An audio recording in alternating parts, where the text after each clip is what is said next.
ರಾಜ್ಯ ಸಚಿವ ಸಂಪುಟ ಪುನರ್ರಚನೆ ಕುರಿತಂತೆ ಸಿಎಂ ಬಸವರಾಜ ಬೊಮ್ಮಾಯಿ ಮಹತ್ವದ ಹೇಳಿಕೆ ನೀಡಿದ್ದು, ಸಚಿವ ಸಂಪುಟ ಪುನರ್ರಚನೆ ಕುರಿತು ಬಿಜೆಪಿ ವರಿಷ್ಠರೊಂದಿಗೆ ಚರ್ಚಿಸುವ ಯಾವುದೇ ಯೋಜನೆ ಇಲ್ಲ ಎಂದು ಹೇಳಿದ್ದಾರೆ. ಸುದ್ದಿಗಾರರೊಂದಿಗೆ ಮಾತನಾಡಿದ ಅವರು, ನಾನು ರಾಷ್ಟ್ರಪತಿ ಚುನಾವಣೆಯ ಉದ್ದೇಶಕ್ಕಾಗಿ ದೆಹಲಿಗೆ ಬಂದಿದ್ದೇನೆ. ಈ ಬಾರಿ ಸಂಪುಟ ವಿಸ್ತರಣೆ ಬಗ್ಗೆ ಪಕ್ಷದ ನಾಯಕರೊಂದಿಗೆ ಚರ್ಚಿಸುವ ಯಾವುದೇ ಯೋಜನೆ ಇಲ್ಲ ಎಂದು ಹೇಳಿದರು.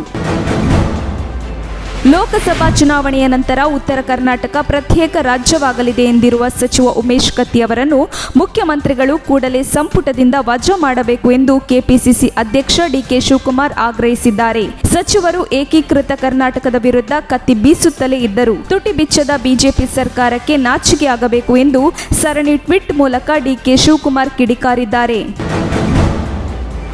ಎನ್ಡಿಎ ರಾಷ್ಟ್ರಪತಿ ಅಭ್ಯರ್ಥಿ ದ್ರೌಪದಿ ಮುರ್ಮು ಅವರು ಶುಕ್ರವಾರ ಕಾಂಗ್ರೆಸ್ ಅಧ್ಯಕ್ಷೆ ಸೋನಿಯಾ ಗಾಂಧಿ, ಎನ್ಸಿಪಿ ವರಿಷ್ಠ ಶರದ್ ಪವಾರ್ ಮತ್ತು ಪಶ್ಚಿಮ ಬಂಗಾಳ ಮುಖ್ಯಮಂತ್ರಿ ಮಮತಾ ಬ್ಯಾನರ್ಜಿ ಸೇರಿದಂತೆ ವಿಪಕ್ಷಗಳ ಕೆಲ ಪ್ರಮುಖ ನಾಯಕರಿಗೆ ಕರೆ ಮಾಡಿ ರಾಷ್ಟ್ರಪತಿ ಚುನಾವಣೆಯಲ್ಲಿ ತಮಗೆ ಬೆಂಬಲ ನೀಡುವಂತೆ ಕೋರಿದ್ದಾರೆ. ಜುಲೈ 18ರಂದು ರಾಷ್ಟ್ರಪತಿ ಚುನಾವಣೆ ನಡೆಯಲಿದ್ದು, ನಾಮಪತ್ರ ಸಲ್ಲಿಸುವುದಕ್ಕೂ ಮುನ್ನ ವಿಪಕ್ಷಗಳ ಕೆಲ ನಾಯಕರಿಗೆ ವೈಯಕ್ತಿಕವಾಗಿ ದೂರವಾಣಿ ಕರೆ ಮಾಡಿ ಮುರ್ಮು ಬೆಂಬಲ ಕೋರಿದ್ದಾರೆ ಎಂದು ಮೂಲಗಳು ತಿಳಿಸಿವೆ.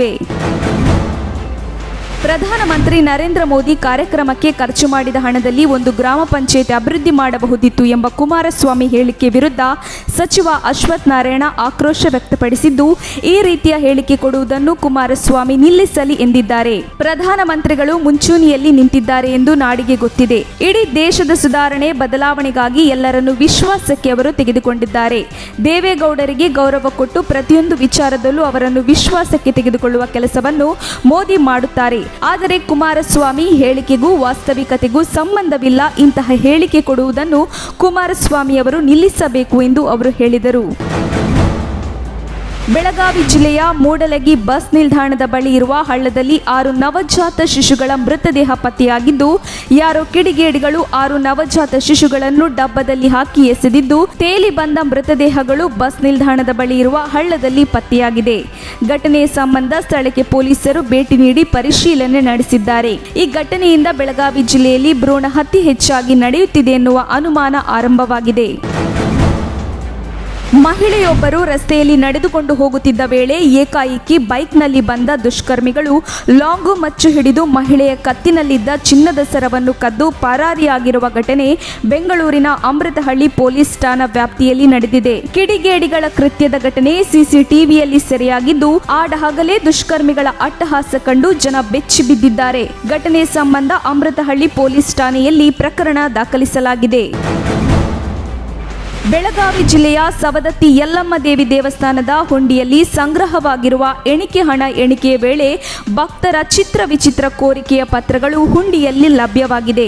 ನನಗೆ ಮಾಟ ಮಂತ್ರ ಮಾಡಿಸಿದವರಿಗೆ ಶಿಕ್ಷೆ ನೀಡಿದರೆ ನಿನಗೆ 50,001 ರೂಪಾಯಿ ಕಾಣಿಕೆ ನೀಡುವುದಾಗಿ ಓರ್ವ ಭಕ್ತ ಹರಸಿಕೊಂಡರೆ, ಮತ್ತೋರ್ವ ಆನ್ಲೈನ್ ಗೇಮ್ನಲ್ಲಿ ಕಳೆದುಕೊಂಡ ಹಣ ಮರಳಿ ಬರುವಂತೆ ಮಾಡುತ್ತಾ ಎಂದು ಪತ್ರದಲ್ಲಿ ದೇವರಿಗೆ ಬೇಡಿಕೆ ಇಟ್ಟಿದ್ದಾರೆ. ಕೈಗಾರಿಕೆ ವಲಯಕ್ಕೆ 3 ಗ್ರಾಮಗಳ ಭೂಸ್ವಾಧೀನ ವಿರೋಧಿಸಿ ಮಂಗಳೂರಿನಲ್ಲಿ ನಿವಾಸಿಗಳು ಪ್ರತಿಭಟನೆ ನಡೆಸಿದ್ದಾರೆ. ಕೈಗಾರಿಕಾ ವಲಯ ಸ್ಥಾಪಿಸಲು ದಕ್ಷಿಣ ಕನ್ನಡ ಜಿಲ್ಲೆಯ ಕಿನ್ನಿಗೋಳಿ ಸಮೀಪದ ಉಳೆಪಾಡಿ, ಬಳ್ಕುಂಜೆ ಹಾಗೂ ಕೊಲ್ಲೂರು ಗ್ರಾಮಗಳನ್ನು ಒಕ್ಕಲೆಬ್ಬಿಸಲು ಆದೇಶ ಹೊರಡಿಸಲಾಗಿದೆ. ಕಳೆದ 3 ವಾರದಿಂದ 3 ಗ್ರಾಮಗಳ ಮನೆ ಮನೆಗೂ ಕೆಐಎಡಿಬಿ ನೋಟಿಸ್ ನೀಡಿದ್ದು, ಕೈಗಾರಿಕಾ ವಲಯಕ್ಕೆ ಊರು ಬಿಟ್ಟು ಕೊಡುವುದಿಲ್ಲ ಎಂದು ಇಲ್ಲಿನ ನಿವಾಸಿಗಳು ಪಟ್ಟು ಹಿಡಿದಿದ್ದಾರೆ.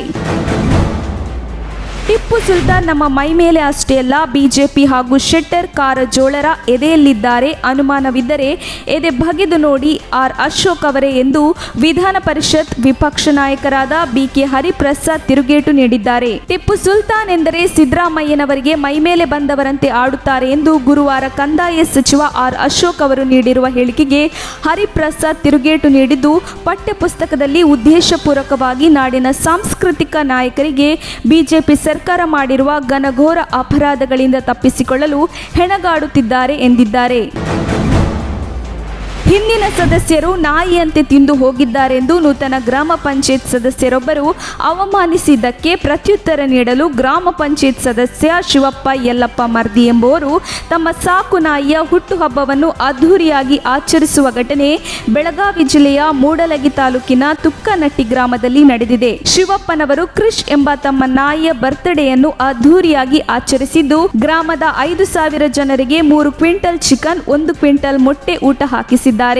ಜೊತೆಗೆ ಸಸ್ಯಾಹಾರಿಗಳಿಗೆ 50 ಕೆಜಿ ಕಾಜು ಕರಿ ಮಾಡಿ ಊಟ ಹಾಕಿಸಿದ್ದಾರೆ.